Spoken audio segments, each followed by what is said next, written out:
नमस्कार, आप देख रहे हैं theelevenTop.com और मैं हूं निखिल रखवाली की एक और किस्त में आपका स्वागत है।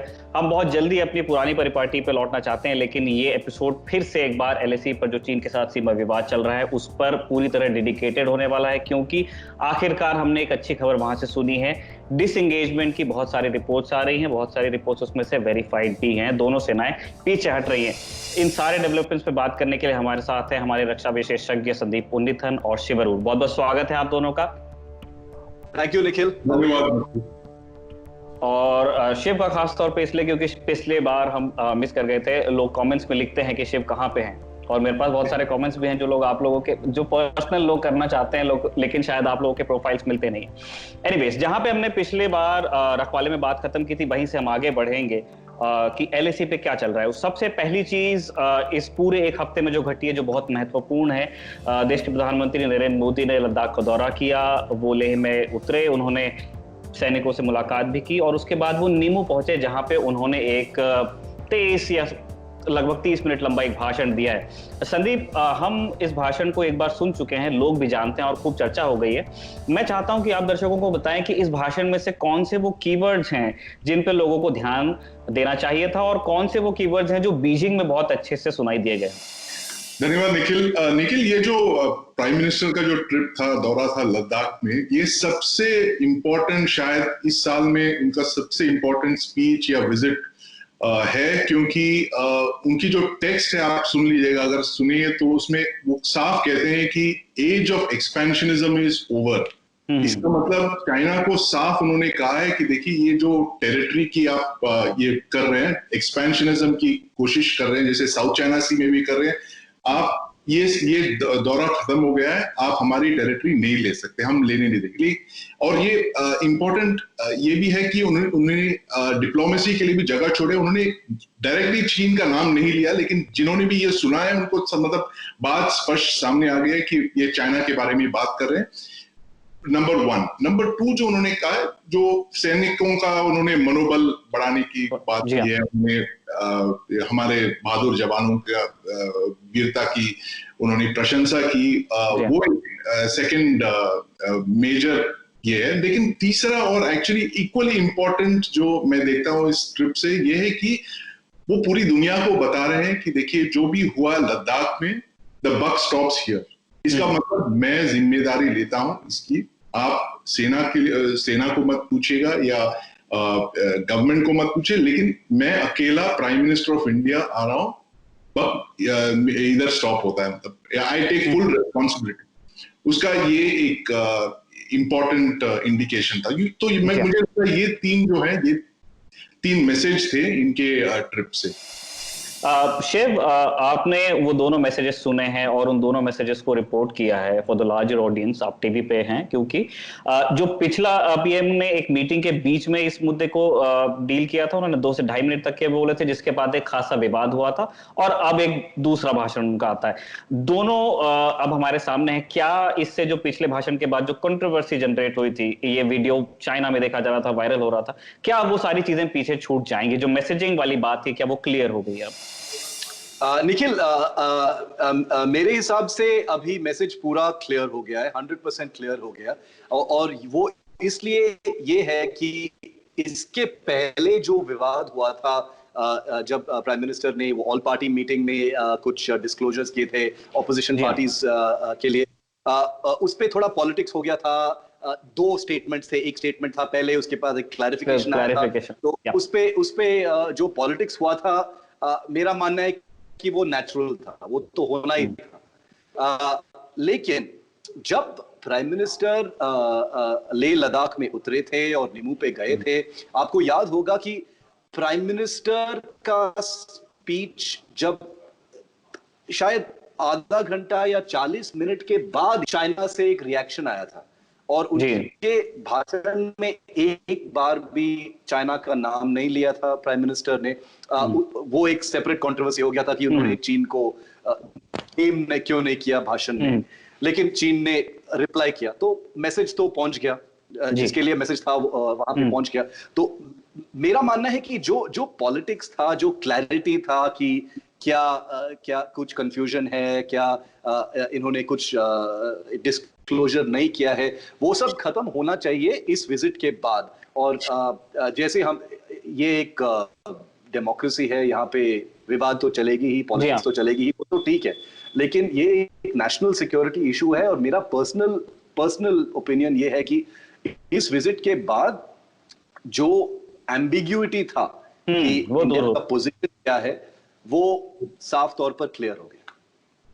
एक चूंकि सामरिक मामलों पे हमारे देश में अब राजनीति खूब होने लगी है, ये शो राजनीति के बारे में नहीं है, लेकिन क्योंकि अब उसका जिक्र आ गया है, संदीप मैं जानना चाहता हूं कि ये इसने एक जिद का रूप ले लिया था कि पीएम चाइना का नाम लें, और अपने पूरे विवेक में वो नहीं लेते हैं। बहुत सारे लोग इस राजनीति एक तरफ रखते हैं, लेकिन बहुत सारे लोग इस फाइन मैसेजिंग को नहीं समझते हैं, ऐसे नाजुक मसलों को नहीं समझते हैं। आप इसे कैसे देखते हैं? नाम लेने या नहीं लेने से कितना फर्क पड़ जाता है? देखिए निखिल, जैसे मैंने कहा कि इन्होंने डिप्लोमेसी के लिए का दरवाजा बंद नहीं किया। अगर वो चाइना का नाम लेते या कुछ वहां पे जाके कुछ ऐसे कह देते तो हमारे डिप्लोमेट्स को काफी मुश्किलें सामना करना पड़ता अगर वो फोन पे बात करते हैं तो। और नॉर्मली जो है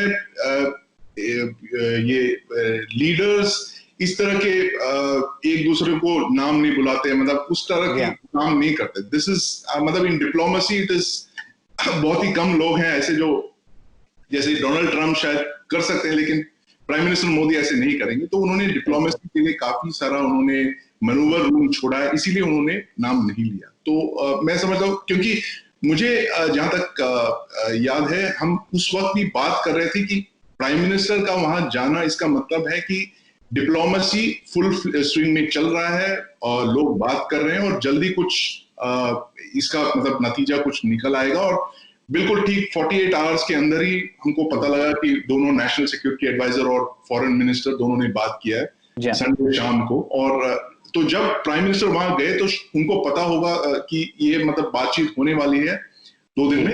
वो एक्चुअली ये माहौल खराब नहीं करना चाहते थे, तो उन्होंने कहा अपना मैसेज जो जैसे शिव ने कहा, मैसेज पहुंचा दिया बेजिंग को, पता चल गया, फौरन ही उनका जवाब भी आ गया वहां से कि हमने ऐसा कुछ किया नहीं। तो जिनको मैसेज पहुंचाना था उनको पहुंच गया, तो और उन्होंने नेम कॉलिंग और वगैरह ये सब नहीं, मतलब इसमें कुछ रखा नहीं है, हम कुछ अचीव नहीं करते हैं। आप पोलाइट होके आप कम शब्दों में भी अपनी बात एक तरह का हाई मॉरल ग्राउंड उन्होंने अपनाया कि आप ये सब जो करते हैं हम ऐसे नहीं करेंगे, वो भी ठीक है। पीएम के एड्रेस के बाद जैसा कि संदीप बता रहे हैं, देखिए बिल्कुल देखिए सॉरी, एक एडिशनल कमेंट उस पे, मुझे एक्चुअली पर्सनली अच्छा लगा कि प्राइम मिनिस्टर ने चाइना का नाम नहीं लिया। वो इसलिए कि जैसे संदीप बता रहे, बिल्कुल ठीक है कि जो माहौल था उसको एस्केलेट नहीं करना चाहिए था, क्योंकि एक बैक चैनल था एनएसए और वांग यी जो फॉरेन से थे कनेक्ट था। लेकिन अगर फ्लिप साइड को, ये भी एक माइंड गेम है ना, आपके पॉलिटिकल ऑपोजिशन जिद कर रहे कि चाइना का नाम क्यों नहीं ले रहे हो। प्राइम मिनिस्टर, आपको पता है कि उनका जो स्टाइल है आपको पता है, जब आप बोलोगे कुछ वो नहीं करेंगे, ठीक है, पॉलिटिकली स्पीकिंग। और ये भी एक माइंड गेम हो सकता है ना कि मैं यहाँ पे हूं, मैं लेह में खड़ा हूं, मैं सैनिकों से बात कर रहा हूं, इससे बड़ा क्या मैसेज हो सकता है चाइना के लिए, तो मैं चाइना का नाम क्यों लूं, वो भी एक माइंड गेम हो सकता है। ये एक अच्छा मतलब पॉइंट है। शिव, आगे चलने ही वाला था मैं, लेकिन क्योंकि आपने बोला तो मुझको याद आ गया। बहुत सारे लोग इस बात को नहीं समझ पाए कि पीएम निमू क्यों गए थे। मतलब बहुत सारे हमारे पास फॉरवर्ड लोकेशन है जहां पे हमारी ट्रूप्स डिप्लॉयड हैं। निमू का कोई सिग्निफिकेंस है क्या? देखो, बिल्कुल बहुत कुछ क्वेश्चंस थे। एक बहुत अननेसेसरी कंट्रोवर्सी था कि ये फॉरवर्ड एरिया क्यों बोल रहे हैं, ये फॉरवर्ड एरिया नहीं है। कांग्रेस ने एक मैप लगा दिया कि इतना डिस्टेंस है, ये वो बहुत कुछ डिस्टेस्टफुल। मेरे को पर्सनली लगा कि ये डिस्टेस्टफुल है। कोई चाहे कोई भी हो प्राइम मिनिस्टर, ये डिस्टेस्टफुल है। एक स्ट्रेटेजिक नेशनल सिक्योरिटी का मामला है, एक जोकिंग मैटर नहीं है। पॉलिटिक्स तो अलग है। निमू एक ब्रिगेड हेडक्वार्टर्स है जहां पे ये ले से आई थिंक 20 किलोमीटर वेस्ट है। ये एक ये एक होल्डिंग पोजीशन है जहां पे एक ब्रिगेड हेडक्वार्टर्स है आर्मी का, एक ट्रेनिंग एरिया भी होता है और आईटीबीपी के भी कुछ एलिमेंट्स हैं वहां पे। ये लेह से नजदीक है। मेरा मानना है कि ये इसलिए चुना गया था क्योंकि ये लेह से नजदीक है और जैसे कि लेह 11,000 फीट की ऊंचाई पे है और जब लोग वहां पहुंचते हैं तो अक्लामेटाइजेशन होता है और ये है हमारे प्राइम मिनिस्टर, उनके कुछ प्रोटोकॉल्स होते ही हैं। तो ऐसा कभी नहीं होगा कि प्राइम मिनिस्टर गलवान वैली जाएंगे या पैंगोंग फोर जाएंगे, वो सब तो 14,000 to 16,000 फीट की ऊंचाई पे है। बहुत कुछ कंसिडरेशंस हैं उसके लिए, सिक्योरिटी के अलावा हेल्थ प्रोटोकॉल्स बहुत कुछ होते हैं। तो ऐसा नहीं है, ये बिल्कुल सरप्राइजिंग नहीं है कि प्राइम मिनिस्टर का निमू जाने का प्लान था। ये सेना में, आईटीबीपी में, सिक्योरिटी एस्टेब्लिशमेंट में ये चॉइस हुआ होगा, ये प्राइम मिनिस्टर का चॉइस नहीं हुआ होगा मेरा मानना है, क्योंकि ऑल्सो लॉजिस्टिकली स्पीकिंग, क्योंकि बिल्कुल पास में है लेकिन ये एक ऑपरेशनल एरिया भी है। ये बहुत सुंदर टूरिस्ट लोकेशन है लद्दाख में, जहां भी जाओ सुंदर है भैया। आप ज़ंस्कार रिवर है, इंडस रिवर है, एक टूरिस्ट लोकेशन है, वहां पे राफ्टिंग भी होता है। मैंने भी राफ्टिंग किया है, संदीप ने भी शायद राफ्टिंग किया है वहां पे। लेकिन ये एक ऑपरेशनल एरिया है। अगर आप बहस करोगे कि ये तो ऑपरेशनल एरिया है मगर फॉरवर्ड एरिया नहीं है, तो ये तो मतलब it's small minded. I guess वो उसके लॉजिस्टिक्स को भी ध्यान में रखना चाहिए। पीएम का सिक्योरिटी डिटेल काफी हैवी, काफी एक्सटेंसिव होता है। उतने सारे लोगों को वहां तक ले जाना, स्पेशली जब ट्रूप्स पहले से ही एक किसी चीज में एंगेज्ड हैं, तो शायद ये एक मतलब ठीक फैसला रहा होगा जिस भी लेवल पे ये हुआ है।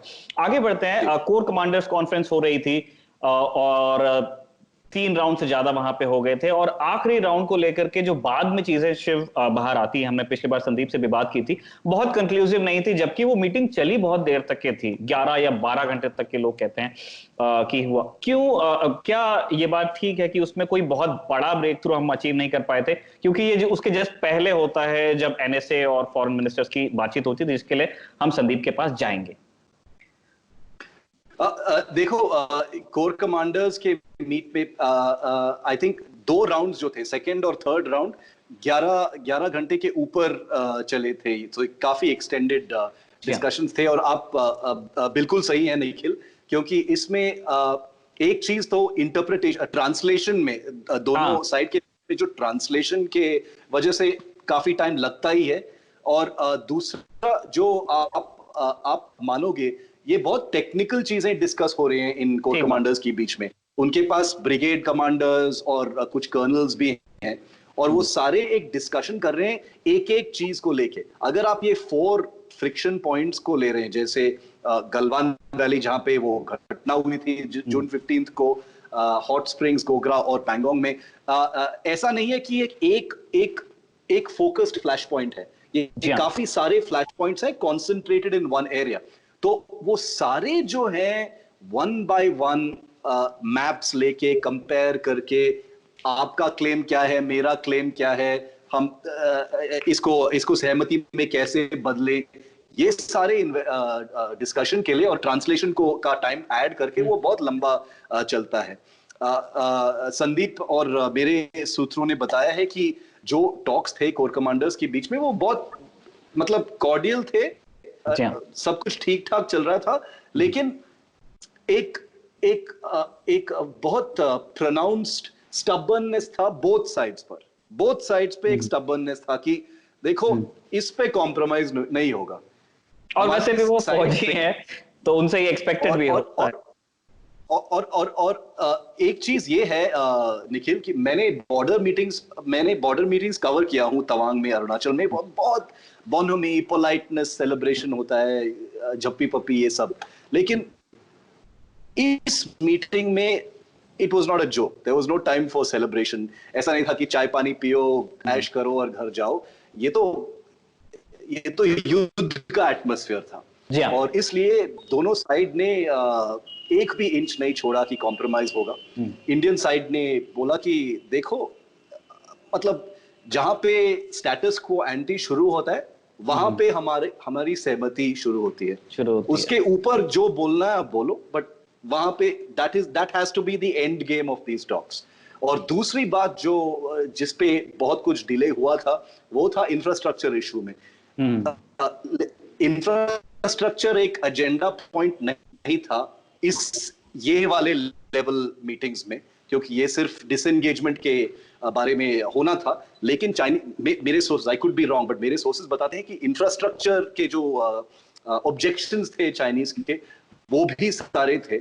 और एक एक करके इंडियन आर्मी ने बोला कि देखो हमारे इंस्ट्रक्शन है कि जो है हमको करना है, वो रुकेगा नहीं। और जैसे आपने देखा भी, मंजीत नेगी जो आज तक के संवाददाता हैं वो ले में है, वो सब कुछ कवर कर रहे हैं, सारे ब्रिजेस बन रहे हैं, रोड्स बन रहे हैं, सब कुछ बन रहा है, कुछ भी रुका नहीं है अभी तक। तो इसलिए शायद काफी लंबा चला होगा वहां पे चल गया ये टॉक। संदीप, आपके पास आना चाहते हैं, और इस तरह की रिपोर्ट्स आई हैं कि ये चाइनीज इनिशिएटिव था कि अब हम डिप्लोमेटिक लेवल पे बात करते हैं, आप अपने सीनियर रिप्रेजेंटेटिव को भेजिए, हम अपने तरफ से भी भेजते हैं एसआर्स दोनों कंट्रीज के, जो कि एक एस्टैब्लिश प्रोसीजर है।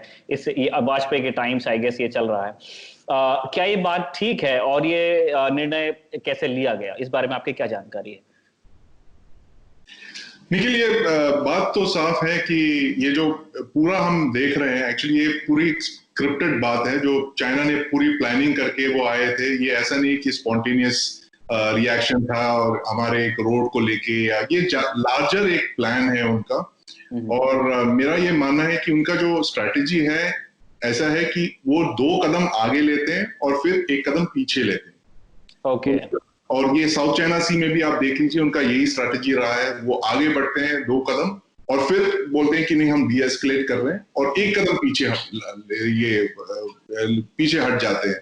और इसका मतलब नतीजा ये है कि उनको मतलब कुछ फायदा हुआ है। तो हमारे साथ भी बिल्कुल ऐसा ही खेल हो रहा है, मेरा मानना है। उन्होंने मल्टीपल जगहों पे उन्होंने ये किया है, इंग्रेस किया है, ट्रांसग्रेशन किए। और अगर 4 जगहों की बात करते हैं तो 3 जगह से वो हट जाएंगे, लेकिन 1 जगह पे वो रह जाएंगे। तो इस तरह का एक स्ट्रैटेजी था उनका। ये तो बहुत ही क्लियर है, और उन्होंने पूरा इसमें फैक्टर किया होगा कि क्या करना है हमें, कब बात करेंगे, किस लेवल पे बात करेंगे। तो पूरा ये जो हम देख रहे हैं स्पेशल रिप्रेजेंटेटिव्स की बात है, ये सारा जो मुझे लगता है स्क्रिप्टेड है। थोड़ा अगर उनको सरप्राइज हुआ होगा, वो सिर्फ ये गलवान की जो इंसिडेंट क्लैश हुआ था, उसमें शायद उनको एक जरा झटका लग गया होगा। वो एक अनएक्सपेक्टेड सा एक था जो रेजिस्टेंस फेस किया था उन्होंने। तो इस बात से उन्होंने थोड़ा मतलब उनको एक स्टार्टल हो गए थे वो। क्योंकि अगर आप देखोगे कि जून 15 के बाद उनकी जो नैरेटिव है काफी डिप्लोमेट के मतलब थोड़ी कंसिलिएटरी टाइप की जो स्टेटमेंट्स आने लगी है बीजिंग से।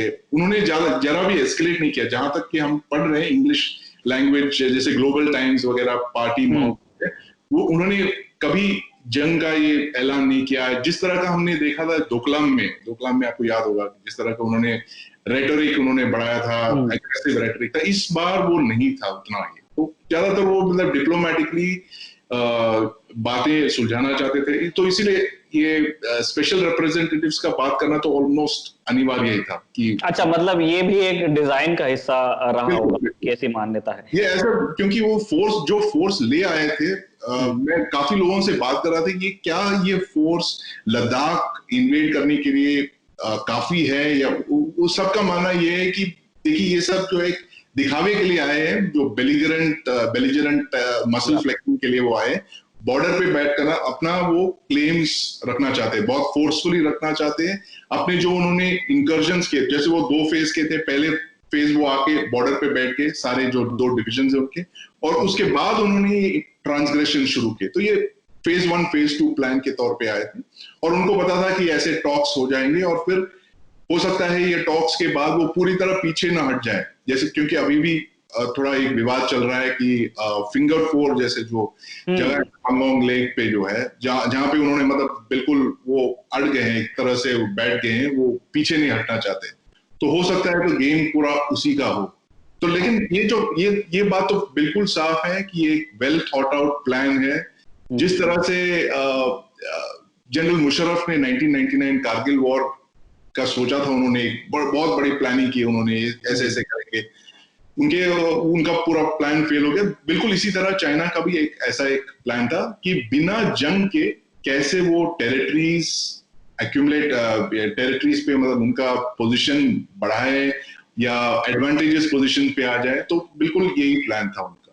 ठीक है, हम एक एक करके सारे फ्लैश पॉइंट्स को डिस्कस करने वाले हैं संदीप, लेकिन उससे मतलब जो ये सवाल जो मैंने पूछा था उसकी दिशा दरअसल ये थी कि क्या इस बारे में कोई जानकारी है कि NSA अजय डोभाल की और वांग यी इनके बीच में आपस में क्या बात हुई थी? क्या ऐसी कोई जानकारी पब्लिक है? निखिल, वो जो उनके जो टेक्स्ट आए थे, काफी इंटरेस्टिंग दो स्टेटमेंट्स आए थे, एक बीजिंग से और एक दिल्ली से। दो घंटे की जो कॉन्वर्सेशन है उसमें मैं देख रहा था कि इंडियन साइड से काफी सारा ये था, डी एस्केलेशन की बात कर रहे थे और रेस्टोरेशन ऑफ स्टेटस को वगैरह उन्होंने कहा कि बहुत ही एक तरह की कंसिलिएटरी टोन हमने अपनाए। और चाइनीज साइड में उन्होंने डी एस्केलेशन का जो मेंशन किया बिल्कुल लास्ट लाइन में उन्होंने, ज्यादातर उन्होंने पीस एंड ट्रैंक्विलिटी की बात की, और ये भी उन्होंने पोर्ट्रे करने की कोशिश की कि इंडिया ने मतलब इंस्टिगेट किया इस तरह का, मतलब इंडिया को हम ब्लेम कर रहे हैं तो ये भी आया था उस स्टेटमेंट में। आप अलग अलग ये रीडिंग्स हो सकते हैं उस चीज के, बिल्कुल ये एक अलग रीडिंग्स कर सकते हैं। तो जहां तक कि मेरा जो रीडिंग था इसके, काफी सारा वेरिएशन था स्टेटमेंट, दोनों साइड मतलब यही बात कर रहे थे, पीस एंड ट्रैंक्विलिटी बात कर रहे थे, लेकिन उसमें उन स्टेटमेंट्स में अगर वर्ड्स अगर आप देखोगे काफी सारे चेंजेस थे, और ये हो सकता है कि आगे चल के इससे कोई प्रॉब्लम भी हो सकता है कि वो चाइना कल ये कह सकते हैं कि देखिए भाई, हमने तो स्टेटमेंट में ऐसा नहीं कहा था, आप तो स्टेटस क्वो एंटे रेस्टोर करने की बात कर रहे थे, लेकिन हमारे स्टेटमेंट में हमने ऐसे कुछ नहीं कहा। तो इसीलिए ये हो सकता है बाद में इससे कोई विवाद खड़ा हो जाए, लेकिन अब तक हमें एक्चुअली जैसे वेट एंड वॉच सिचुएशन है, हमें बहुत केयरफुली देखना पड़ेगा कि कैसे ये विड्रॉ करते हैं, डी एस्केलेशन डिसएंगेजमेंट कैसे चलता है अगले दिनों में। ये तो काफी लंबा प्रोसेस है, मेरा मानना है। ठीक है, 3 दिन हो गए शिप डिसएंगेजमेंट शुरू हुए, और अब हम आपके पास आना चाहते हैं। मैं दोनों चीजों पे बात करना चाहता हूं। एक, जो आपने स्टोरी ब्रेक की थी कि गलवान में एग्जैक्टली कितना इंकर्जन हुआ था, एक वो चीज, और अब जो डिसएंगेजमेंट का जो आइडिया है वो क्या है एग्जैक्टली, बफर क्या है, हम कितना पीछे हटने वाले हैं, वो कितना पीछे हटने वाले हैं, और जो कंट्रोवर्सी चल रही है कि हम अपने ही इलाके से पीछे हट गए हैं, ठीक बात क्या है? निखिल, मेरा जो ओरिजिनल स्टोरी था जो मैंने जून 19 को ब्रेक करी थी, वो जो गलवान इंसिडेंट का जो डिटेल था, वो टैक्टिकल आर्मी का टैक्टिकल डीब्रीफ के बेसिस पे वो रिपोर्ट था, और उसके बाद बहुत सारे रिपोर्ट्स आए हैं कि कितने मीटर अंदर थे, कितने मीटर बाहर थे, वो ठीक है, लेकिन मैं तो I stand by my report. और जो इंट्रूजन था, जो इंक्रोचमेंट था चाइनीज का, उस रिपोर्ट के मुताबिक 30 to 40 meters line of actual control के हमारे साइड पर था, 30 to 40 मीटर्स। अब तो बहुत सारी रिपोर्ट्स हैं कि 400 मीटर्स था, 500 मीटर्स था, और कुछ 30 to 40 मीटर्स था, वो जो टैक्टिकल डीब्रीफ में लिखा है, जहां पे वो टेंट जो डैमेज हुआ था, जो चाइनीज आए थे, जो ट्रिगर पॉइंट था उस दिन के घटना के लिए, वो 30 to 40 मीटर्स था। अभी जो हुआ है वो एक बफर जोन बन चुका है, एग्जैक्टली वो जो रिवर बेंड जो है पेट्रोल पॉइंट 14 का, जो अभी एक बहुत रिकग्नाइजेबल तस्वीर बन गया है उस लोकेशन का। वो तस्वीर हम अपने दर्शकों को दिखा देंगे। हाँ बिल्कुल, वहां से मेरा मानना है कि 1.4 to 1.6 किलोमीटर दोनों तरफ से क्लियर हो गया अभी तो। कोई ट्रूप्स नहीं है वहां पे, टेंट्स जो हैं वो लार्जली हट गए हैं, और जो हैं अभी वो हट जाएंगे कुछ दिन में, और वो पूरा, तो इसका मतलब है एनएफ कंट्रोल के उस साइड पे और इस साइड पे एक बफर जोन बन गया है। और ये बिल्कुल सही है कि जहां तक इंडियन आर्मी का पेट्रोलिंग होता था वहां तक होगा नहीं अभी, वो बिल्कुल सही है जो कुछ लोग बोल रहे हैं। लेकिन आर्मी का क्लैरिफिकेशन ये है कि ये एक टेम्पररी बफर जोन है, और जब वेरिफिकेशन खत्म हो जाएगा कुछ हफ्तों में, महीनों में, तब जो अर्लियर जो पेट्रोलिंग था, स्टेटस को का पेट्रोलिंग था, वो रिज्यूम हो जाएगा। क्योंकि ट्विटर पे ये खूब चल रहा था कि we have ceded our land, तो ये क्या ये उस तरह का कुछ हुआ है? देखो, सीडेड आवर लैंड एक कॉम्प्लिकेटेड चीज ये है, क्योंकि टू रीजंस निखिल। और देखो, इंडिया टुडे में हम नैरेटिव नहीं करते हैं, हम रिपोर्टिंग करते हैं। देखो, हम किसी का नैरेटिव नहीं बेचते हैं, ऑपोजिशन का हम नैरेटिव के लिए हम नहीं है, सिर्फ फैक्ट्स ऑन द ग्राउंड। एक तो परसेप्शनल डिफरेंस एक मजाक नहीं है, ये एक रियलिटी है, हकीकत है ग्राउंड पे। परसेप्शनल डिफरेंस एक एक्चुअल रियलिटी है ग्राउंड पे। ऐसा नहीं है कि एक बिल्कुल एक लाइन है वहां पे और उस साइड तुम हो, इस साइड मैं हूं, ऐसा है नहीं कुछ। परसेप्शनल डिफरेंसेस बिल्कुल हैं। गलवान सेक्टर में परसेप्शनल डिफरेंसेस कम है, और इसलिए हमको ये सारे फिगर्स काफी क्लियर हैं। पैंगोंग तो बहुत अलग सिचुएशन है, उस पर हम बात करेंगे आगे। हाँ बिल्कुल, वहां पे तो बहुत अलग सिचुएशन है। लेकिन गलवान में सिचुएशन सीरियस था, और इसलिए ये बफर जोन बन गया है, क्योंकि जैसे संदीप ने बताया कि चाइनीज आर्मी ने एक्सपेक्ट ही नहीं किया कि ऐसा टैक्टिकल रिस्पांस होगा इंडियन आर्मी का, और ये ऑफेंसिव एक्शन था। जैसे हमने रिपोर्ट किया, ये एक डिफेंसिव एक्शन नहीं था, ये एक ऑफेंसिव एक्शन था इंडियन आर्मी से। तो इसलिए वहां पे एक बफर जोन बन गया है। ऐसा नहीं है कि सीडेड लैंड है। अगर आप थियोरेटिकली देखोगे तो बिल्कुल ये है कि हमारा एक्सेस नहीं है, हमारे ही जमीन पर एक्सेस नहीं है। लेकिन आर्मी बोलता है कि देखो, ये डायनामिक सिचुएशन है, मतलब वायलेंस को रोकने के लिए कुछ टेम्पररी चीजें हैं, और ये बाद में जाके किसी और चीज में हो सकता है। वहां पे 20 लोग अभी शहीद हुए हैं हमारे साइड से, उस साइड में एटलीस्ट 16 लोग शहीद हुए हैं। ये एक छोटी बात नहीं है। तो इसलिए रिपीट ऑफ दैट इंसिडेंट को रोकने के लिए, और सेंटिमेंट्स अभी भी हाई है वहां पे, एक बफर जोन बन जाए, उसके बाद देखेंगे कि क्या। तो वो गलवान के बारे में है। अच्छा शिव, पैंगोंग त्सो पे मैं आप दोनों को से बात करना चाहता हूं, संदीप से भी और आपसे भी। लेकिन उससे पहले मैं चाहता हूं कि कम समय लेकर के हम देपसांग के बारे में बात कर लें, हॉट स्प्रिंग्स के बारे में बात कर लें, और गोगरा के बारे में बात कर लें। इन जगहों पे क्या स्थिति है? हॉट स्प्रिंग्स और गोगरा में जो पोजीशंस हैं चाइनीज के, वो चाइनीज साइड पे ही है, वो इंडियन साइड पे नहीं है। लेकिन कुछ टेम्पररी पेट्रोल्स जो हैं, वो लाइन ऑफ एक्चुअल कंट्रोल को क्रॉस करके इंडियन साइड पे आ गए हैं। और मेरा मानना है कि हमारे कुछ पेट्रोल्स भी उस साइड गए हैं, may be not during this current stand of, but इसके पहले जा चुके हैं। जैसे मैंने बताया, पेट्रोलिंग ओवरलैप होता है जहां पे परसेप्शनल डिफरेंसेस है। लेकिन जो डिफरेंस है गोगरा और हॉट स्प्रिंग्स में, जो पेट्रोल पॉइंट 15 और 17 अल्फा है, वहां पे जो डिफरेंस ये है कि वहां पे चाइनीज मोबिलाइजेशन जो बिल्कुल 2-3 किलोमीटर पीछे, लाइन ऑफ एक्चुअल कंट्रोल के बिल्कुल 2 किलोमीटर पीछे, बहुत भारी डिप्लॉयमेंट है टैंक्स के, आर्टिलरी, टोड आर्टिलरी के। एक एयर डिफेंस रेजिमेंट है 6 किलोमीटर पीछे। काफी हेलीकॉप्टर एक्टिविटी देखा गया है उस जगह में।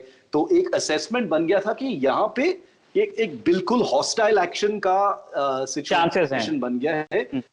हाँ, फ्रंट लाइन पे बिल्कुल लाइन ऑफ एक्चुअल कंट्रोल के जो पोजीशंस थे, वो कैंप थे, ट्रूप्स थे, सैनिक थे, वो सब इन्फेंट्री था। लेकिन थोड़ा सा डेप्थ, वो ये भी नहीं है कि दूरी में, लेकिन 2-3 किलोमीटर्स में, और वो भी पिक्चर आपके पास होगा जहां पे आपको बहुत क्लियरली दिखता है कि टैंक्स हैं, आर्टिलरी हैं, ट्रक्स हैं,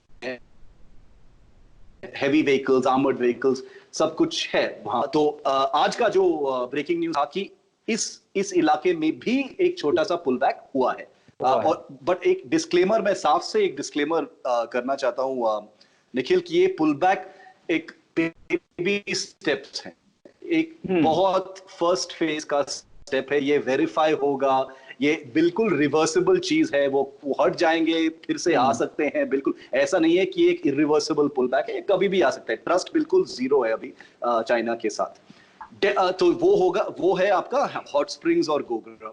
डेपसांग जो है, डेपसांग एक ऑनगोइंग सिचुएशन है इंडिया और चाइना के बीच में, और आर्मी का असेसमेंट है कि वो एक सेपरेट चीज है, ये करंट्स मत वो जो डेप्सांग में चल रहा था अभी तक, वो पहले से चल रहा था, तो आपको इससे डायरेक्टली लिंक नहीं कर सकते। तो आर्मी के मुताबिक ये करंट स्टैंड ऑफ सिर्फ गलवान, हॉट स्प्रिंग्स, गोगरा और पैंगोंग में रिस्ट्रिक्टेड है। डेप्सांग में आपको याद होगा 2013 इंट्रूजन हुआ था चाइनीज साइड पे। अभी भी काफी मोबिलाइजेशन हुआ है चाइनीज साइड पे। उनके साइड में जहां पे एक बेस था पहले, अब सारे कैंप्स आ गए हैं वहां पे एक्लामेटाइजेशन के लिए। और हमारा रिपोर्टिंग ये है कि उनके क्लेम लाइन, अगेन उनके क्लेम लाइन तक वो काफी इंट्रूसिव पेट्रोलिंग कर रहे हैं उस जगह में, और इसलिए एक इंडिया के व्यू में ये एक इंट्रूजन है, नॉट जस्ट पेट्रोलिंग। तो अग्रेसिव पॉस्चरिंग वहां पे भी हो रहा है। दौलत बेग ओल्डी और डेप्सांग प्लेन्स के बीच में काफी कुछ हुआ है। लेकिन जैसे संदीप ने रिपोर्ट किया, हमने रिपोर्ट किया, जब ये सारा स्टैंड ऑफ शुरू हुआ था मई जून में, उसी समय इंडियन एयरफोर्स और इंडियन आर्मी ने काफी मोबिलाइजेशन किया है नॉर्दर्न सेक्टर्स में, एयर और रोड से। और ये रोड एक्सेस जो एक सेपरेट मामला है, बट एयर से काफी मोबिलाइजेशन किया उस जगह में। और इसलिए डेप्सांग एक बहुत बड़ा वरी नहीं है आर्मी के लिए, वहां पे मोबिलाइजेशन ऑलरेडी जारी। अच्छा, पिछले एपिसोड में शिव संदीप ने हमें बड़े तफसील से बताया था कि देप्सांग के जो मैदान है उनका महत्व क्या है, और उन्होंने हमें ये भी बताया था कि देप्सांग एक अकेली ऐसी जगह है जहां पे हैवी आर्मर दोनों तरफ से लाना पॉसिबल है लॉजिस्टिकली। आप टैंक लेकर के आ सकते हो, और ये उधर से भी हो सकता है, हमारी तरफ से भी हो सकता है। क्या इस बार भी वहां पे हैवी इक्विपमेंट टो किया गया है? आपका क्या इन्फॉर्मेशन है? बिल्कुल बिल्कुल, मैं चाइनीज साइड पे बिल्कुल हुआ है, और इंडियन साइड में मैं सिर्फ ये बताऊंगा कि हुआ होगा, क्योंकि असेसमेंट के मुताबिक तो हुआ होगा बिल्कुल। देखो, मैं स्पेसिफिक लोकेशंस के बारे में कमेंट नहीं करूंगा, बस ये बताऊंगा कि T-72 tanks, T-90 tanks, armoured personal carriers, हमारे M777 जो नए अल्ट्रा लाइट हाउइट्जर गन्स, वो सब तैनात है वहां पे। सारे कुछ डिप्लॉय हुए हैं वहां पे, क्योंकि ऐसा नहीं है कि मिनिस्ट्री ऑफ डिफेंस PMO ने इसको अंडरप्ले किया है। सब कुछ जो डिप्लॉय हो सकता है वहां पे वो डिप्लॉय हो गया है, और ये सिर्फ आर्मी के साइड पे। एयरफोर्स तो आपको पता ही है, अपाचीज, चिनूक, सब कुछ तैनात है वहां पे। तो वॉर रेडीनेस तो बिल्कुल था वहां पे। और संदीप बिल्कुल सही है, डेप्सांग प्लेन्स एक अनयूजुअली लैंड है जहां पे एक आर्मर्ड कॉन्फ्लिक्ट हो सकता है। वहां पे भी परसेप्शनल डिफरेंसेस है। वहां पे 2013 में चाइनीज आर्मी का बहुत एक्सपीरियंस है, अंदर आने का बहुत एक्सपीरियंस है, लैंड ग्रैब करने का बहुत एक्सपीरियंस है। तो वो बहुत उनका वो टेरेन फेमिलियरिटी ज्यादा है चाइना का डेप्सांग एरिया में। तो शायद उनको कुछ करना चाहिए था। इस बार भी उनका इंटेंशन था कि वहां भी कुछ फ्लेयर अप हो जाए। ओके, अब आते हैं जो सबसे बड़ा फ्लैश पॉइंट है, जहां पे अभी भी जो रस्साकशी है चल रही है। दोनों एक्सपर्ट्स के पास हम चलेंगे बारी बारी से। पहले शिव, आपकी बारी है। पैंगोंग सो, संदीप थोड़ी देर पहले जो बता रहे थे इसी एपिसोड में कि चीन 2 कदम आगे आता है और 1 कदम पीछे जाता है। क्या पैंगोंग सो वो 1 कदम है जो वो पीछे नहीं ले रहा है?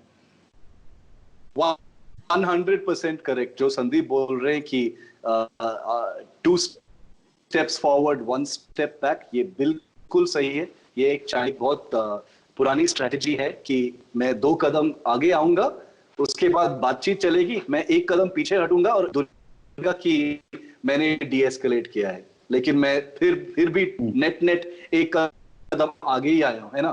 तो पैंगोंग में ये बिल्कुल शायद हो सकता है। देखो, कॉम्प्लिकेटेड है, मैं बहुत ब्रीफली बताऊंगा कि फिंगर 4 से finger divides the 2 claim lines. और इंडिया का एक नया पोजीशन है फिंगर 4 के बिल्कुल वेस्ट में, एक छोटा सा एक पोजीशन वहां भी बन गया है। यहाँ पे जो ट्रिकी सिचुएशन ये है कि पेट्रोलिंग हुआ है दोनों से बहुत से, लेकिन चाइना ने इंफ्रास्ट्रक्चर डेवलपमेंट, एक रोड, बहुत सारा अर्थवर्क्स, बोट डेपोज जो हैं, बहुत कुछ बना है उस जगह में, फिंगर 4 ईस्टवर्ड। जो डिस्प्यूटेड है और क्लेम्ड बाय बोथ, दोनों साइड क्लेम करते हैं उस इलाके पे इंडिया का कोई इंफ्रास्ट्रक्चर डेवलपमेंट नहीं था, चाइना का था। और ये भी एक कब्जे करने का एक मेथड है ना। तो बिल्कुल तो अभी जो वो आके बैठ गए हैं फिंगर 4 पे, ये एक सिचुएशन बन गया है कि क्यों का कहना है कि अरे हम तो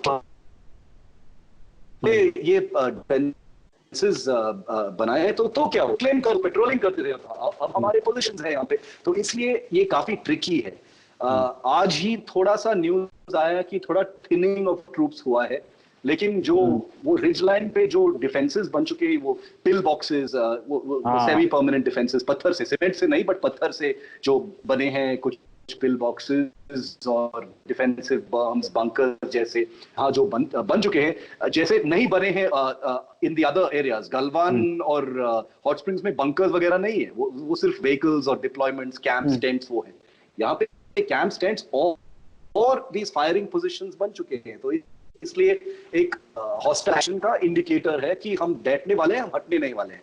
तो यहाँ पे अगर आपके ट्रूप्स थोड़ा सा हट जाते हैं, वो कहाँ जाएंगे? फिंगर 4 से फिंगर 5 जाएंगे, जो 1 किलोमीटर की दूरी है। मगर फिंगर 5 भी एक डिस्प्यूटेड साइट ही है। जी हाँ। आपका स्टेटस को एंटे है कि फिंगर 8 जाके बैठे और उसके बाद देखा जाएगा कि क्या होगा। लेकिन आपको सोचना पड़ेगा कि फिंगर 4 से फिंगर 5 जाएंगे, एग्जैक्टली जो संदीप ने बताया। और 2 स्टेप्स फॉरवर्ड 1 स्टेप बैक को मैं थोड़ा ट्वीक करके बताऊंगा। ये है 4 स्टेप्स फॉरवर्ड, 8 to 4 और 1 स्टेप। तो ये हो सकता है, इसलिए ये बहुत टाइम हो सकता है, बहुत टाइम लग सकता है, कॉम्प्लिकेटेड भी हो सकता है। और इसी 3 बार हो चुकी है May 5th से। May 5th के बाद May 5th पर एक लड़ाई हुई थी, बहुत सारे घायल हुए थे दोनों साइड। May 14 पे हुआ था। पहला वायरल वीडियो ही पैंगोंग से आता है, आई गेस। पैंगोंग से आई थिंक एटलीस्ट 4-5 वीडियोस आए हैं ये करंट स्टैंड ऑफ में। May 5th का वीडियो नहीं आया है, बट मैंने सुना है कि वो एक बहुत ही भयानक ब्रॉल था, जिसमें बहुत 40-50 लोग बहुत सीरियसली घायल हुए थे दोनों साइड पे। उसका स्टोरी भी मैं वर्क कर रहा हूँ अभी, तो वो उसका सच्चाई भी सामने आएगा जल्दी, वो अगले वाले के। May 5th, बिल्कुल May 5th और 6th, May 14th, May 30th का जो वीडियो जो आया था, जिसमें एक व्हीकल आया था, वो भी एक वीडियो है। तो यहाँ पे गुस्सा ज्यादा है, सैनिक काफी रेस्टलेस हैं, हाथापाई बहुत हुआ है यहाँ पे। तो इसलिए लीडरशिप का थोड़ा नर्वसनेस था कि यहाँ पे फ्लेयर अप हो गया तो बहुत मुश्किल होगा, क्योंकि यहाँ पे ऑलरेडी सिचुएशन काफी बिगड़ गया है, काफी बिगड़ रही है। तो अभी डिसएंगेज करना एक थोड़ा सा मुश्किल होगा, लेकिन हो जाएगा। अभी अगर इंडिकेशन है कि थोड़ा थिनिंग ऑफ ट्रूप्स हुआ है तो शायद हो सकता है, लेकिन ये कॉम्प्लिकेटेड चीज है, क्योंकि फिंगर 8 बहुत दूर है फिंगर 4 से। संदीप, आपको भी यही लगता है कि फिंगर 8 तक शायद चीन वापस न जाए? मतलब लेट्स बी रियलिस्टिक, मतलब मैं चाहता हूं कि यहाँ फैक्ट्स पे बात हो। बहुत सारे लोग इस तरह की बातें सुनना ही नहीं चाहते हैं। निखिल, जहां तक कि जैसे शिव ने कहा, और शायद कोई ऐसे जर्नलिस्ट है जिन्होंने इतनी नजदीकी से इस सिचुएशन को कवर किया है जैसे शिव ने किया है, मुझे भी यही लगता है कि उनका उधर वहां वापस जाने का कोई प्लान नहीं है। मैक्सिमम वो एक फिंगर छोड़ के पीछे बैठ जाएंगे, लेकिन पूरी तरह रोल बैक नहीं करने वाले वहां से। वो बात तो सही है। जिस तरह की जो इंफ्रास्ट्रक्चर उन्होंने बिल्ड किया है, और जैसे बंकर्स और स्टोन स्ट्रक्चर्स और हेलीपैड वगैरह वगैरह उन्होंने डेवलप किया वहां पे, ये एक्चुअली वहां उनका साफ मैसेज ये है कि हम यहीं बैठने वाले हैं। आपने देखा होगा कि बहुत सारे सैटेलाइट इमेजेस उन्होंने चाइना लिखा है, चाइना का मैप ड्रॉ किया है ग्राउंड पे। लेकिन ये मैं एक्चुअली बिग पिक्चर देखना चाहता हूँ कि ये एक्चुअली जो PLA जैसे कि पिछले सालों से हम देख रहे थे, उन्होंने इतने सारे इंफ्रास्ट्रक्चर डेवलप किया है, वो ज्यादातर पीछे बैठना चाहते थे, पीछे बैठना पसंद करते थे, वो फॉरवर्ड डिप्लॉयड नहीं थे। होते थे। लेकिन जहां तक कि आपने देखा अभी रिसेंटली डोकलाम में हुआ है, जैसे उन्होंने वो रोड बना दिया और रोड जैसे कि हमने बंद कर दिया रोड, वो वहीं पे बैठ गया और पूरा अभी वहां पे उसी को गैरिसन बना लिया उन्होंने। बिल्कुल एक गैरिसन टाउन जैसा बन गया है, वहां पे सेमी परमानेंट स्ट्रक्चर्स वगैरह सब डेवलप कर दिया और वहां पे पीएलए आके बैठ गए बॉर्डर पे। तो शायद इनकी जो थिंकिंग है उसमें काफी चेंज आ गया है कि वो एक्चुअली अब बॉर्डर पे आके बैठने लगेंगे, बिल्कुल हमारी तरह। जैसे हम फॉरवर्ड डिप्लॉयड है इंडियन आर्मी, ये हमारी एक मजबूरी भी है क्योंकि हमारे इंफ्रास्ट्रक्चर उतनी डेवलप नहीं हुए, इसलिए हमको मजबूरन रहना पड़ता है, फॉरवर्ड डिप्लॉयड रहना पड़ता है। शायद ये चाइना में भी ऐसे ही उनकी मानसिकता भी ऐसे बदल गई हो कि उनको भी लगता है कि देखिए हमें भी आके फॉरवर्ड डिप्लॉयड होना चाहिए, बिल्कुल जैसे पाकिस्तान लाइन ऑफ कंट्रोल के उस तरफ जैसे डिप्लॉयड है। तो इस बात से मतलब इसके और भी बहुत सारे इम्प्लीकेशंस हैं कि वो डायरेक्टली प्रेशर लगाएंगे इंडिया पे, हमें मजबूरन आके और बहुत सारा एनर्जीज हमको इस पे फोकस करना पड़ेगा, विंटर पे बैठना पड़ेगा। जैसे कि हमारे 2 और डिवीजन आ गए वहां पर, तो वो ऐसा चाहते हैं कि वो हमें पूरी तरह एक साथ लाइन ऑफ पाकिस्तान के साथ और line of actual control China के साथ पूरी तरह हम डिप्लॉय हो जाए। तो ये भी है कि एक एंड्योरेंस का वो टेस्ट ले रहे हो कि देख रहे हैं कि देखिए हम देखते हैं कि कब तक इंडियन आर्मी ऐसे बैठे रहेगी एलएसी पे, क्योंकि कोई आर्मी ऐसा नहीं चाहती है कि हम 2 फ्रंट पे साइमल्टेनियसली एंगेज हो। और मुझे ऐसा लगता है कि इंडियन आर्मी में भी ये सोच चल रहा होगा कि कब तक ऐसे हम कर सकते हैं, दोनों बॉर्डर्स को एक साइमल्टेनियसली हम लाइव करेंगे। तो एक्चुअली इस तरह का जो है बहुत सारा ऐसे सोच चल रहा है होगा, मेरा मानना है इंडियन आर्मी में कि 2 लाइव बॉर्डर कभी अनएक्सेप्टेबल है। ठीक बात है। और 2 फ्रंट्स पे क्योंकि हम सेना की तैनाती नहीं चाहते हैं, इसी से हमारा जो आखिरी हिस्सा है आज की चर्चा का, हम वहां चलते हैं कि ITBP, Indo Tibetan border police, इसको लेकर के अब ये चर्चा हो रही है कि एलएसी पर जो हमारे फॉरवर्ड डिप्लॉयड ट्रूप्स हैं उनके जगह पे आईटीबीपी को होना चाहिए। मैं अपने दोनों एक्सपर्ट से जानना चाहता हूं कि ये आइडिया के लेवल पे कैसा है और क्या ये गलवान जैसे किसी टैक्टिकल सिचुएशन में एक सही फैसला होगा। Nikhil, this is one of the ideas जो डिस्कस हो रहा है विद इन द गवर्नमेंट कि जो बफर जोन उन्होंने क्रिएट किए, जैसे शिव एक्सप्लेन कर रहे थे, दोनों आर्मीज ने विड्रॉ कर दिया, तो ये बफर जोन को अब कौन पेट्रोल करेगा। तो एक सजेशन जो आया है और जो कंसिडर कर रही सरकार, ये है कि आईटीबीपी, क्यों ना आईटीबीपी को ही अलाउ कर दे, क्योंकि वो जो है actually it is not a armed force जैसे Indian army, it is a police force. और ये खास इंडो तिब्बत बॉर्डर के लिए रेज किया गया 1962 वॉर के बाद। तो उनको लगता है कि अगर आईटीबीपी को हम डिप्लॉय करेंगे वहां पर, लेकिन जरूरी ये है कि चाइना के साइड से भी पीएलए ना डिप्लॉय हो और उनका बॉर्डर गार्ड्स जो है बीडीआर जो है वो डिप्लॉय हो जाए। तो इससे काफी हद तक टेंशन हम रिड्यूस कर सकते हैं, खास करके इन बफर जोन्स पे जहां पे विवाद चल रहा है या बहुत सारे ये आईबॉल टू आईबॉल कन्फ्रंटेशन जहां पे है और जहां पे लोग अब धीरे धीरे पीछे हट रहे हैं। तो इस एरिया को पेट्रोल कौन करेगा, ये एक सजेशन है आईटीबीपी, और मेरा मानना है कि एक सही सजेशन है, it should be done, because इनको इन एरियाज को आप अनपुलिस नहीं रख सकते। जी हाँ शिव, ये जानकारी पिछले दिनों सामने आई थी कि ये सेना के जो जूनियर अधिकारी हैं, जो सेना के लीडरशिप में है, ये उनके तरफ से आया हुआ सजेशन है कि वहां पे आईटीबीपी होनी चाहिए। संदीप ने वो चीज एक्सप्लेन की है, लेकिन मैं चाहता हूं कि एक कॉन्सेप्ट के लेवल पे ये चीज कैसी रहेगी, क्योंकि अभी जो हमारी इमेज है एलएसी की, वो एक ऐसा है कि एक बहुत हॉस्टाइल टेरिटरी है, बहुत हार्श क्लाइमेट है, एक बहुत ही अग्रेसिव दूसरे देश की सेना वहां पर आपके सामने। क्या आईटीबीपी उस तरह से इक्विप्ड है ट्रेनिंग, टैक्टिक्स और वेपन्स में? देखो, कॉम्प्लिकेटेड क्वेश्चन है, लेकिन एक सिंपल आंसर है इसका निखिल। वो ये है कि ये सिन है जो हिस्टोरिक है। ये 45 इयर्स में ऐसा सिचुएशन नहीं हुआ है इंडिया और चाइना के बीच में। तो क्या आप देखोगे प्रोटोकॉल या गाइडलाइंस या तैनाती का रोटेशनल फॉर्मूला, जो भी आप देखो वो सब कुछ हट गया अभी जो करना है वहां पे कुछ नया करना पड़ेगा। और जैसे आपने बताया कि जो कुछ ऑफिसर्स जो हैं आर्मी में, मैंने लिखा कहते में, देखो इंडियन आर्मी एक बहुत ही प्रोफेशनल फोर्स है और ऐसा नहीं है कि कोई आउट ऑफ टर्न कुछ बोलेगा या रिकमेंड करेगा, ऐसा कुछ नहीं है। चेन ऑफ कमांड बहुत, लेकिन यूनिट लेवल पे क्योंकि देखो याद करो कि ये जो लोग हैं जो सैनिक तैनात है फ्रंट लाइन में जो तैनात हैं, मतलब मेजर्स, लेफ्टिनेंट कर्नल्स जो हैं, लास्ट टाइम जब इंडिया और चाइना के बीच में जब कॉन्फ्लिक्ट हुआ था वो तो पैदा ही नहीं हुए थे। जी हाँ। तो उनका जो पूरा जो जिंदगी है सर्विस सेवा में वो सब कुछ पीसफुल हुआ है चाइना बॉर्डर पे।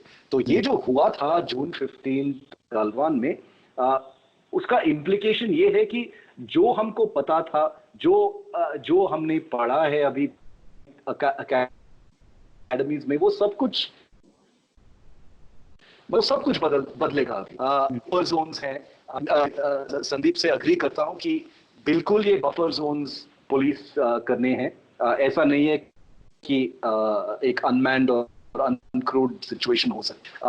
आर्मी का ये रैशनल है निखिल कि वो एक सॉवरेनिटी प्रोटेक्ट करने के लिए एक फोर्स है जो कुछ भी कर सकता है, एक वायलेंट फोर्स है, एट एनी अटैक।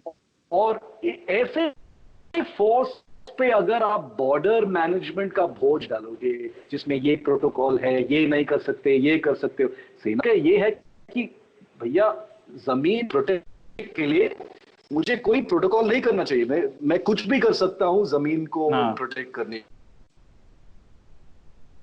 के लिए। ये है सेना का ट्रेडिशनल प्रोटोकॉल। अगर उससे ऐसे बॉर्डर मैनेजमेंट के गाइडलाइंस, ब्यूरोक्रेसी, प्रोटोकॉल, यहाँ फोन करो, अगर ये है तो वहां फोन करो, ये सब नहीं चलता है। और इसलिए एक छोटा सा ओपिनियन पैदा हुआ है यंगर ऑफिसर्स के बीच कि आर्मी थोड़ा पीछे जाना चाहिए और ये जो नया जो चीज है बफर जोन, ये सब ये पुलिस करेंगे, फोर्सेस लाइक द आईटीबीपी। और आपका जो सवाल था कि क्या वो इक्विप्ड है, आईटीबीपी तो बिल्कुल तैनात है ऑलरेडी लद्दाख में।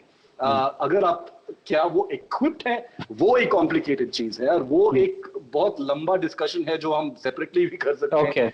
क्योंकि मतलब सवाल की वजह ये थी कि आर्मी के पास तो एक काफी एक्सटेंसिव लॉजिस्टिकल सपोर्ट होता है खुद का, उसको किसी से कुछ कहना नहीं पड़ता है, वो खुद कर लेते हैं या फिर एयरफोर्स उनके लिए आती है। आईटीबीपी अभी फिलहाल एमएचए के अंडर है और बहुत सारी चीजें उनको, जैसा कि आप बता रहे थे, यहाँ वहां फोन करके करनी पड़ती है। अब संदीप, एक चीज ये बात करते करते हमारे दिमाग में आई, क्या जो स्टांस है दोनों तरफ से, अगर बॉर्डर पेट्रोल एजेंसीज आएंगी आर्मीज के जगह पे, तो क्या आपको ऐसा लगता है कि इस तरह के जो ये हॉस्टाइल फ्लेयर अप्स हैं उनकी संभावना कम होती है? जी बिल्कुल, मेरा मानना है कि ये हो सकता है कि to actually reduce the risk of जो कन्फ्रंटेशन, क्योंकि आर्मी और पुलिस, बॉर्डर पुलिस की जो मानसिकता में काफी सारा ये जो है डिफरेंस होता है। और हम ये भी नहीं चाहते हैं कि जैसे कि हमने रिपोर्ट किया था कुछ दिन पहले कि आर्मी को वो रायट गियर टाइप का वो दे रहे थे क्योंकि वो आर्मी को, उस तरह का जो ये डिबेट है, हम एक्चुअली आर्मी को ऐसे कभी इक्विप नहीं होना चाहिए पुलिस या पैरामिलिट्री की तरह। आर्मी का रोल बहुत ही क्लियर है। Army is not actually a border policing force, उसके लिए अलग फोर्सेस हैं, आईटीबीपी वगैरह, उनको एक्चुअली चांस देना चाहिए। Army should be called in as a thing of last resort. तो ज्यादातर you should allow the army to stand back and patrol, मतलब stand back not very far from the border, but allow the ITBP to go forward. जैसे कि हम discuss कर रहे थे, ITBP को ये आना चाहिए। Let's see if that can make a big difference. क्योंकि जैसे मैं कह रहा था कि मेंटालिटी जो मानसिकता है दोनों फोर्सेस की अलग है। बॉर्डर गार्डिंग फोर्स की मानसिकता अलग है, ज्यादातर पुलिसिंग में उनका ट्रेनिंग होता है। आर्मी का जो है it is actually to destroy, very clear war fighting force है। और हम ये नहीं चाहते कि जो फोर्स को मतलब उनकी मन में ऐसे कोई आप दुविधाएं पैदा कर दे कि क्या मैं पुलिस वाला हूँ, बॉर्डर गार्ड करने वाला हूँ, या मैं फौजी हूँ।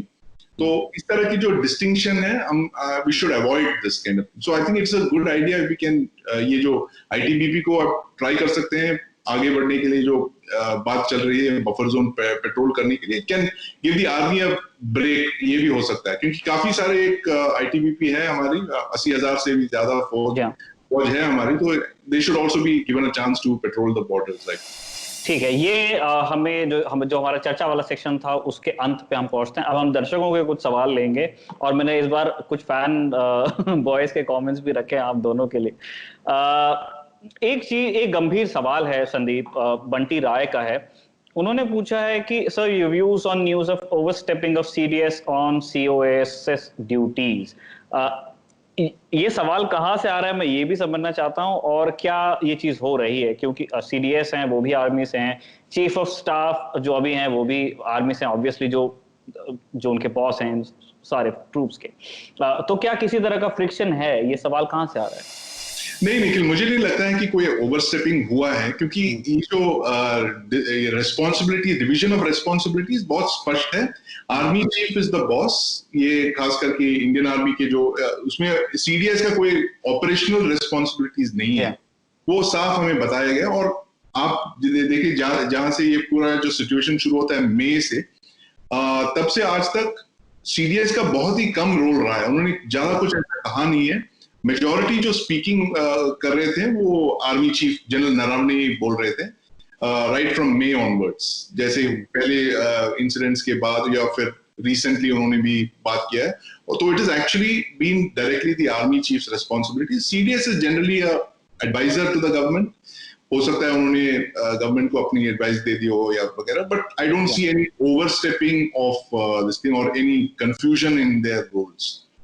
ओके, अगला सवाल भी मुझे लगता है ये आप ही डील करें तो बेहतर रहेगा। नेहल गर्ग का एक सवाल है, इन्होंने कहा can we turn tables on China. मतलब ये कह रहे हैं कि चाइना का जो टैक्टिक है, वो आते हैं, प्रॉब्लम क्रिएट करते हैं, उसके बाद में फिर वो एक ड्रामा खड़ा करते हैं, उसके बाद वो कहते हैं कि अब हम समझौता कर रहे हैं। वो कह रहे हैं कि क्या ये तरीका हम अपना सकते हैं एलएसी पे, हम कभी ऐसा क्यों नहीं करते हैं, क्या ये पॉसिबल है, और अगर ये ऐसा होगा तो कैसे हो पाएगा?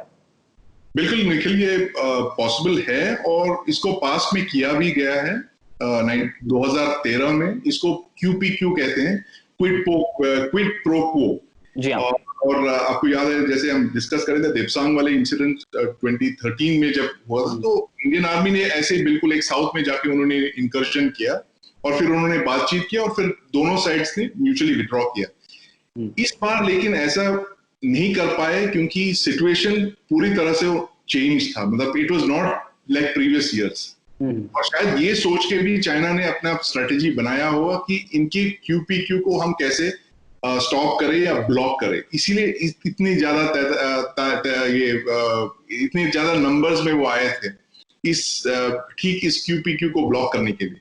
तो ये भी हो सकता है। और जो QPQ ज्यादातर जो मैं लोगों से बात कर रहा था, it is to be done in a certain window, कि पहले एक या 2 हफ्ते के अंदर क्या आपको करना होगा और फिर मतलब डीएस्केलेट करना। लेकिन इस बार जो है कंप्लीटली पूरा उन्होंने रूल्स चेंज कर दिया, rules of the game change कर दिया, पहले जैसा नहीं था। तो अभी हमको सोचना पड़ेगा कि अगली बार अगर ऐसा कुछ होता है तो हमारी रेस्पॉन्स कैसे होगी, इसी थिएटर में होगी, लद्दाख में करेंगे हम, या सेंट्रल सेक्टर में होगा, या फिर अरुणाचल साइड में होगा। तो ये actually it is completely change the rules of the game. आखिरी सवाल मैं चाहता हूं इसे शिव आप इसका जवाब दें। ये बहुत बार डिस्कस हो गया है लेकिन लोगों के दिमाग से बात जाती नहीं है, और ये बहुत जस्टिफाइड है, आम लोग इस तरह से सोचते हैं क्योंकि इस तरह की उनकी ट्रेनिंग हो गई है न्यूज देख करके। ये पूछ रहे हैं सचिन सिंह की फॉर एग्जाम्पल हमारी कोई पोस्ट अभी उनके कब्जे में हो, क्या चाइना के खिलाफ स्पेशल फोर्सेस के टैक्टिकल ऑपरेशंस पॉसिबल हैं? ये इनका सवाल है, छोटे सर्जिकल नेचर के। नॉट जस्ट पॉसिबल है, लेकिन मैं इस पर्टिकुलर स्टैंड ऑफ के बारे में नहीं बोल सकता हूं क्योंकि बारे में स्पेसिफिक जानकारी नहीं है। लेकिन ये कुछ या क्लासिफाइड चीज नहीं है कि स्पेशल फोर्सेस बिल्कुल डिप्लॉय हो गए हैं इस स्टैंड ऑफ में भी। संदीप ने भी स्पेशल फोर्सेस के बारे में बहुत लिखे हैं, मैं कंफर्म नहीं कर सकता हूं, बट शायद स्पेशल फोर्सेस हो सकते हैं इंडियन आर्मी के। ये मैं बता सकता हूं कि स्पेशल फोर्सेस मतलब बहुत ही लेजर फोकस्ड और टारगेटेड ऑपरेशंस के लिए है टैक्टिकल लेवल पे फॉर स्ट्रेटेजिक इफेक्ट। ये मिशन के सब मिशन हो सकते हैं। अगर कोई सिचुएशन ये ऐसा है कि कोई पोस्ट टेक ओवर हो और उसके लिए कुछ रिस्पॉन्ड करना है, थियोरेटिकली तो बिल्कुल पॉसिबल है और शायद पास्ट में हुआ होगा। तो अगर सवाल है कि क्या हम कर सकते हैं, बहुत क्लियर साफ आंसर है कि बिल्कुल कर सकते हैं। ठीक है, सचिन सिंह को आपका जवाब मिला होगा। यहाँ पे हमारा सीरियस पार्ट रखवाले का पूरा होता है। अब एक कमेंट मैंने निकाल के रखा है, अब इन्होंने अपना सही नाम नहीं बताया, क्लीन वर्ल्ड का है और ये आपके फैन बॉय हैं संदीप। उन्होंने हिंदी में कमेंट किया है, संदीप भाई की आवाज तो बिल्कुल सोनू सूद जैसी है, वो शेव किए होते तो सोनू सूद ही लगते, क्या पता आपकी कभी सोनू और पिछले एपिसोड में शेव के लेता। आपकी कभी सोनू सूद से बात हुई है क्या? बाय द वे कभी मैं तो देखते रहता हूँ उन्हें टीवी में, काफी सारे अच्छा काम करते हैं वो, मैं बस देखता हूँ। I all the best wishes to Sonu Sood. ठीक बात है। अगले एपिसोड में हम और ढेर सारे जरूरी मुद्दों को लेके आएंगे। हम अपनी पुरानी परिपाटी पे लौटने की भी कोशिश कर रहे हैं, वेपन्स, टैक्टिक्स और सिस्टम्स को भी डिस्कस करेंगे। बहुत सारी नई चीजें होने वाली है आने वाले रखवाले के एपिसोड्स में। बहुत बहुत शुक्रिया हमारे दर्शकों का इस लंबे से एपिसोड को देखने के लिए, और बहुत बहुत शुक्रिया हमारे दोनों एक्सपर्ट्स का, संदीप आपका और शिव आपका भी। Thank you Nikhil, thank you Sandeep.